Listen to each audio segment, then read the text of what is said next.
Good morning, good evening, and good afternoon. Today I will be explaining about the main types of secondary storage and the way that they function.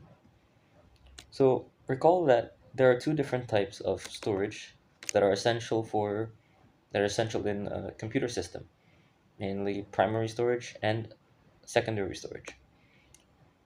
Primary storage devices include the RAM and ROM and cache memory. These are very close to the CPU, but this will not be our main focus. For now, at least, we'll be discussing about secondary storage. Secondary storage is essential to be able to store several files permanently. This can be internal, which includes SSDs and HDDs, or external, which involves CDs, Blu-ray, DVD, USB memory sticks, as well as removable hard disk drives, which are essentially HDDs external to the computer that can be connected to the computer using a USB port. So, again, secondary storage devices are essential to be used to store files permanently, as primary storage devices not only are not designed for this purpose of storing files downloaded from the web or other means, these would not even have enough storage capacity to facilitate this anyway. Now, all right, now that we know why we need secondary storage, what it's for, and yeah, why we need it, we can look into the three main types of secondary storage, as well as how they work. We have hard disk drives, solid state drives, and optical storage. Let's begin with HDDs, or hard disk drives. Here is a simplified diagram of the anatomy of a hard disk drive. A hard disk drive is made up of read-write heads and platters, or more colloquially, disks. The read-write head itself contains an electromagnet that is used to read data from the platter. Now recall that the only kind of data that computers can actually understand is digital data. In other words, zeros and ones, or binary, basically.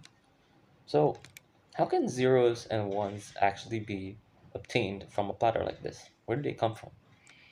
Well, the surface of the platter is divided into what's known as tracks and sectors, where each track has a given number of sectors, and each sector holds a fixed number of bytes. The way that each bit is able to be stored would be by taking advantage sorry, taking advantage of polarity manipulation of microscopic particles on the platter surface. Now this is where the electromagnetic read-write heads come into place.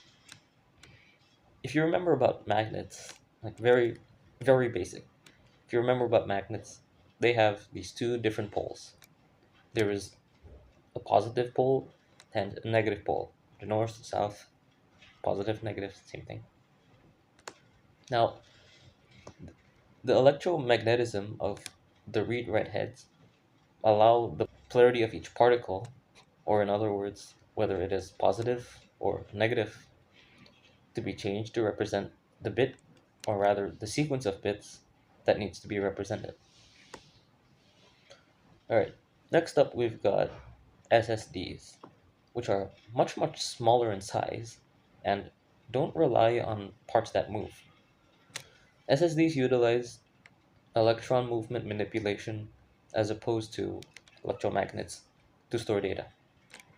SSDs typically use NAND or NOR chips for this. So the way this works is that the data is stored in millions of tiny transistors within the chip, where each junction contains a floating gate and a control gate. This diagram shows how the control gates and floating gates use CMOS, or complementary metal oxide semiconductor NAND technology. It is it's quite complex, but essentially a voltage is applied to the control gate, and this causes electronic attraction towards the control gate. However, the dielectric coating, or well, in this example, it's In this diagram, it's tunnel oxide. This dielectric coating, this tunnel oxide, traps the electrons in the floating gate.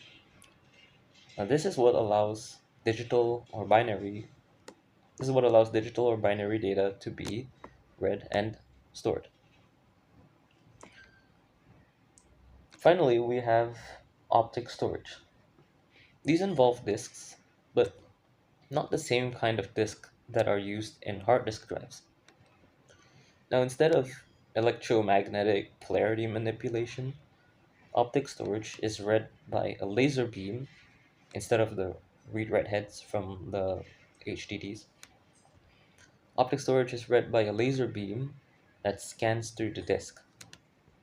So when you zoom in, really closely into the disk, you can see that it has what are called pits and lands.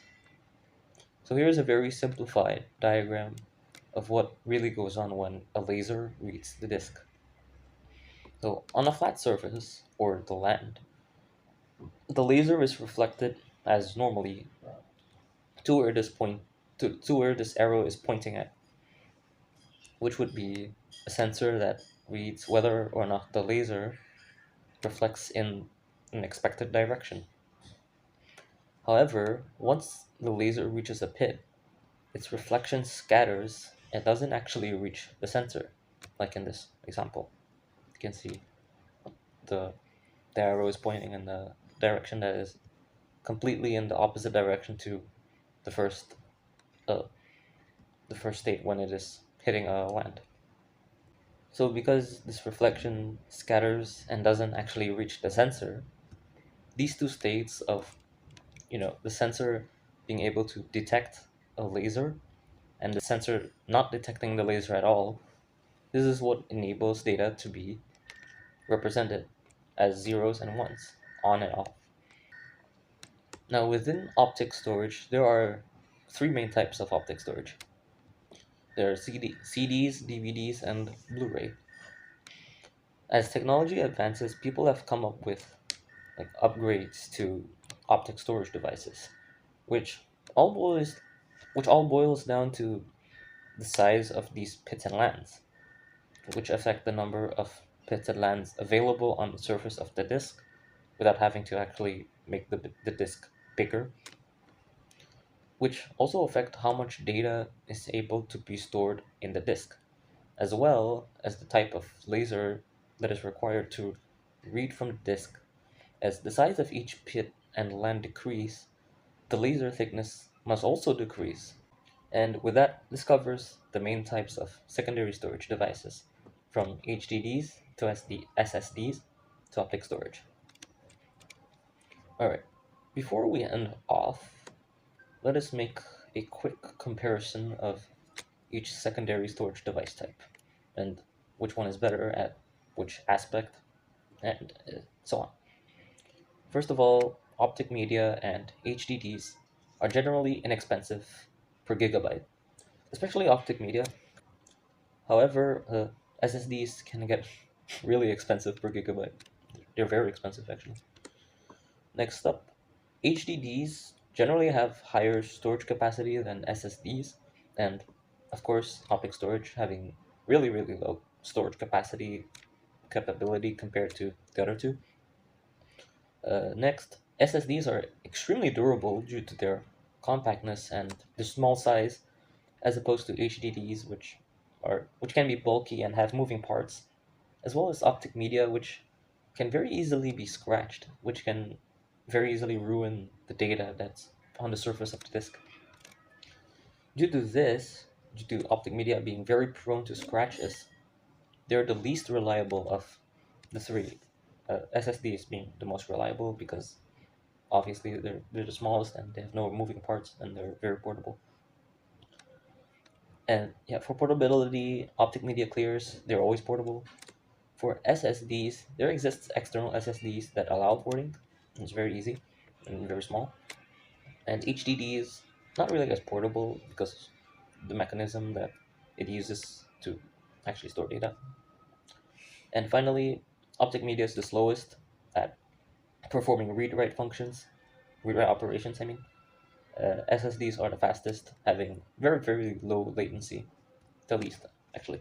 Alright, this concludes the types of secondary storage devices and how they work. This should be all that I have, and thank you for listening, and have a nice day.